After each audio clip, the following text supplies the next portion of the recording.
In this slide cast, we're going to look at the contract period, in particular the routine duties that happen in the contract period.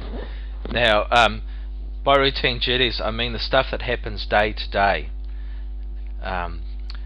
In the following slide cast, we're going to look at the monthly duties, because at the end of every month there's a process where you review progress, you pay the contractor a progress payment, and you all meet and discuss how everything's going. But in this one, we're just talking about the routine day-to-day duties. Now, the contract period is that time from when the contractor starts work on site to the time when he finishes work on site. So from when he gets possession of the site through to the issue of the practical completion certificate. Now, during this time, the contractor and the consultant are both doing stuff. The contractor is concerned with getting the work done, but he's project managing the work. The engineer is mainly concerned with monitoring that work and making sure that it is being produced the way it's supposed to be produced. Now now you can see that I've just got a small list of the duties that both teams do. Now this is the people that are on site, and that's really what a technician does. So when you see contractor and engineer there, read engineering technician and the contractor's technician. It's sort of something that junior engineers do on site. Now there'd be a senior engineer sort of coming in and keeping an eye on things, but most of this is what a lot of you will be doing. So the contractor, and both the contractor and the engineer, are keeping a site diary, recording what's happening day to day. They're both concerned about quality. However, the contractor is concerned about quality control, so he's primarily responsible for producing the works to the required quality. And you remember that is it being built as per the contract document. The engineer is responsible for monitoring that, doing inspections and testing, making sure that the contractor is producing it to the required quality. Variations, things change, so the contractor, if he identifies a variation, he needs to be communicating that. The engineer needs to be processing it. The contractor is supervising the workers. The engineer is giving the contractor's representative instructions and guidance. So the engineer is not dealing with the contractor's workers. That's the job of the contractor's representative. But if there's any instructions or guidance, if the engineer needs to change something, he will give an instruction to the contractor, the contractor's representative. If the contractor's representative is unsure about a detail or how something's supposed to be done, he will ask the engineer for guidance. So between them they'll discuss it and they'll reach an agreement on how it needs to be done. The contractor, because he's a project manager, he's monitoring the budget and program. His budget is what he put in his tender. He wants to bring the project in under budget. So if he put $1 million in for his tender price, he wants to bring it in less than that, otherwise he doesn't make a profit. The engineer is also monitoring a budget, but he's monitoring the client's budget. So the client will have a budget that is different from the contractor's one, and once again the engineer is responsible for bringing the project in on that budget. So if there are any changes, he needs to be amending that budget. And once again they're both keeping an eye on that program. Is the project going to be coming in on time? And both are responsible for health and safety. The contractor is primarily responsible for implementing health and safety practices, making sure that the health and safety processes that are in his health and safety plan are being implemented. The engineer has a responsibility to make sure that those processes are being done, that the site is a safe site. If something happens on site, the contractor is obviously going to be held responsible, but so is the engineer. If someone's hurt on site, then some of that responsibility does go to the engineer and to the client, because the expectation is that they would have been keeping an eye on the contractor, making sure that he's doing everything safely.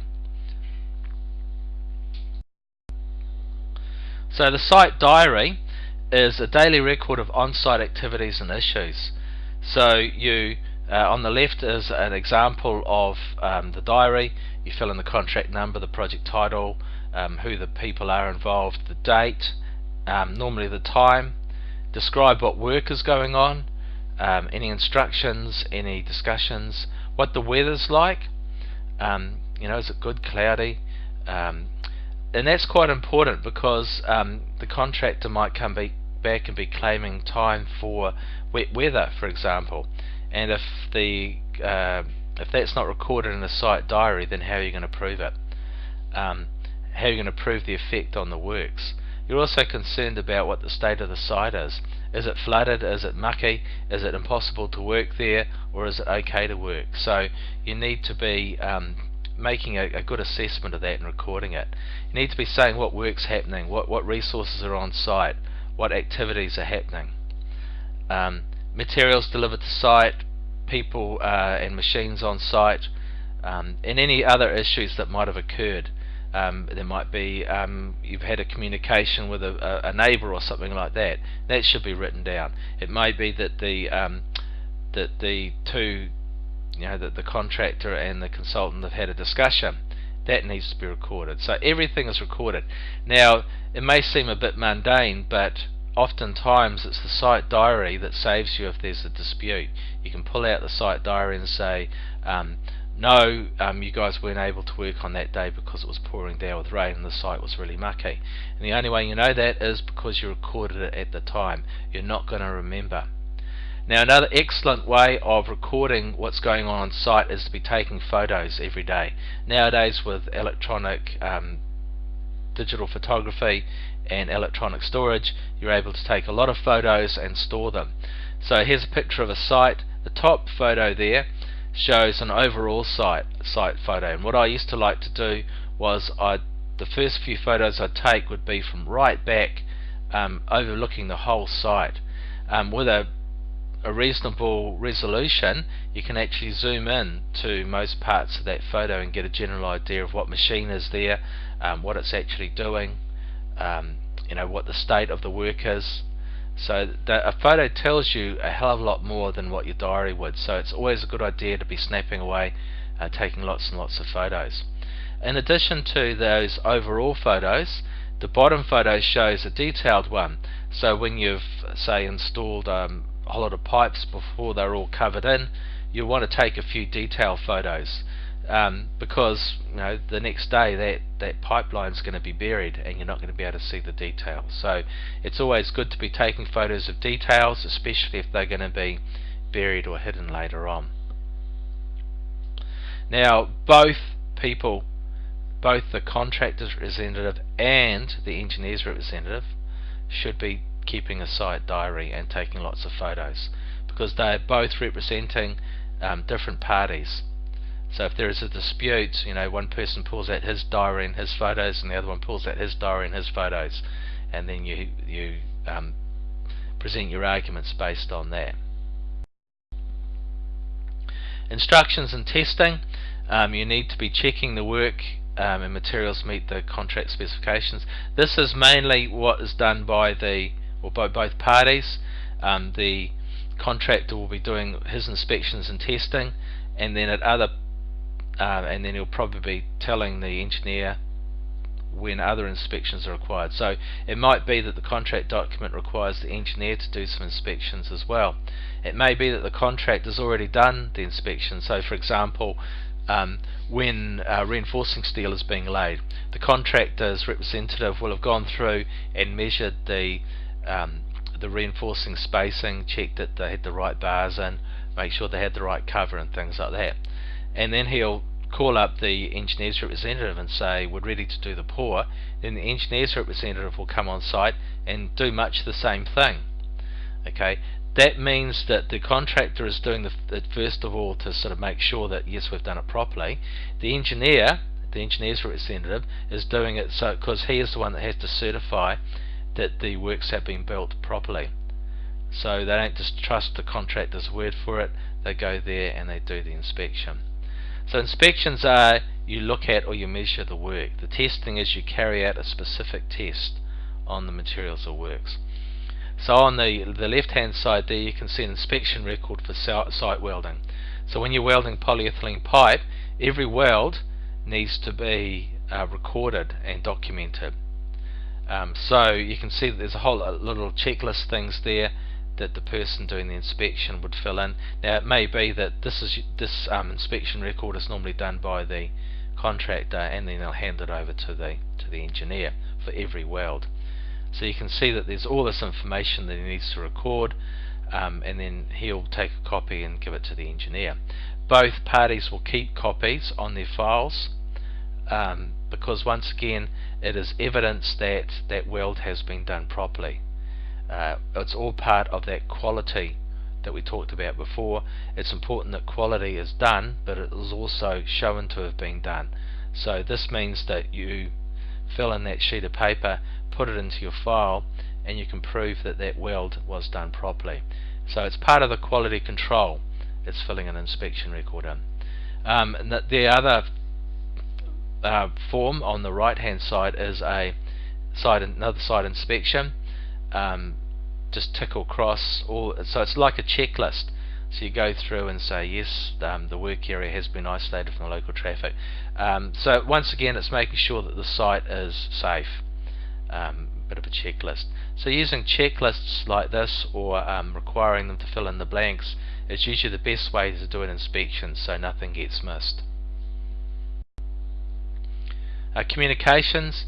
The two people that do most communication are the two on-site people, the engineer's representative and the consultant's representative. Sorry, and the contractor's representative. So they're both on site and they do a lot of talking. And as I said, those people are normally engineering technicians or junior engineers. So it's a lot of you guys will be doing this sort of work. Most of the communication is verbal. So you are talking to each other about an issue, and then you go, yep, we've agreed it. What you need to do is you need to go away and write it down. So after you've had the discussion, as shown on the left hand photo, you both go away and you write down what happened. So you can see that both those parties, the consultant and the contractor, have both written down in their site diaries, or they might have a file note or something like that, something that will go down on the file saying this is the discussion, this is when we had it, this is what we talked about, and this was what was agreed. So you can see that both of them have done that in slightly different ways, but they've still done it. So if there's a disagreement about whether the floor design was a variation, they can both go to their diaries or file notes and see, oh no, we did agree that it was a variation. So that can save a lot of argument. It means that you both are very clear on what was agreed.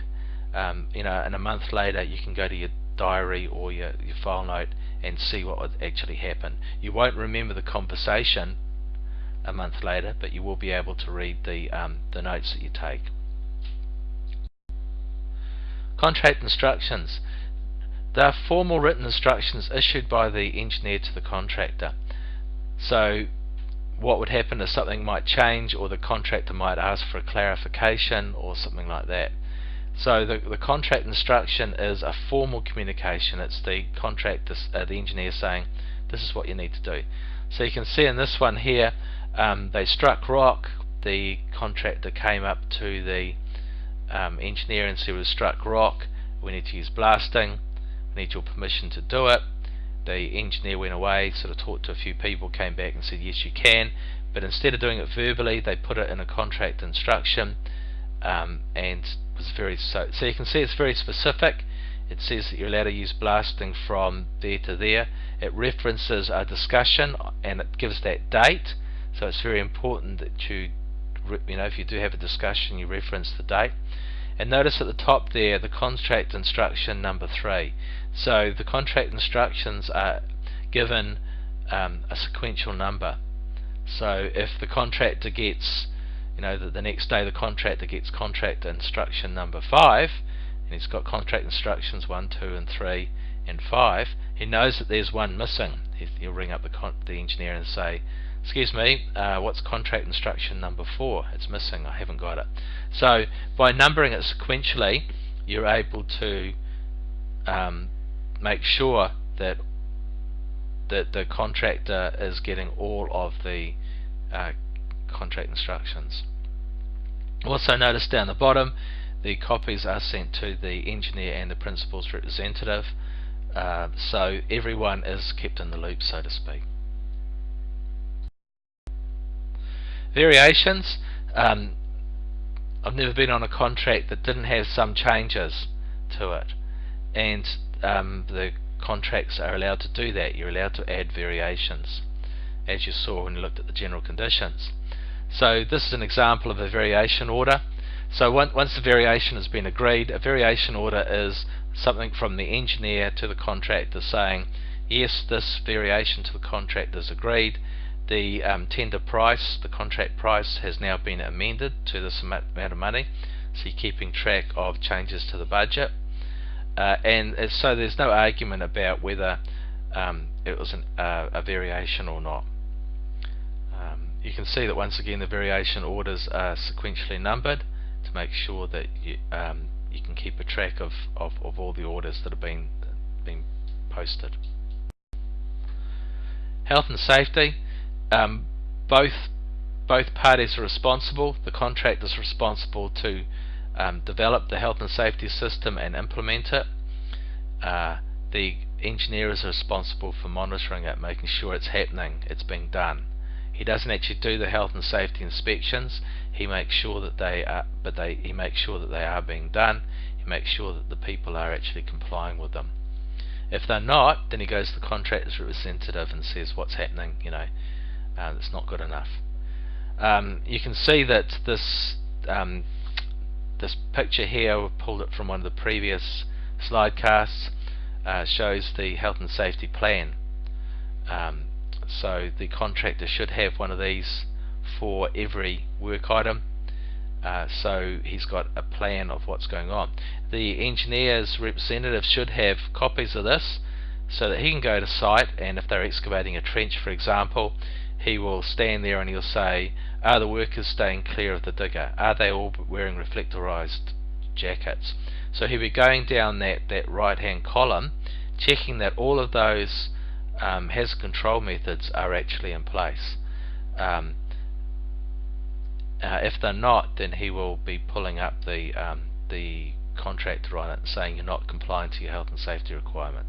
So yes, a copy of this does go to the engineer's representative, and he does use it.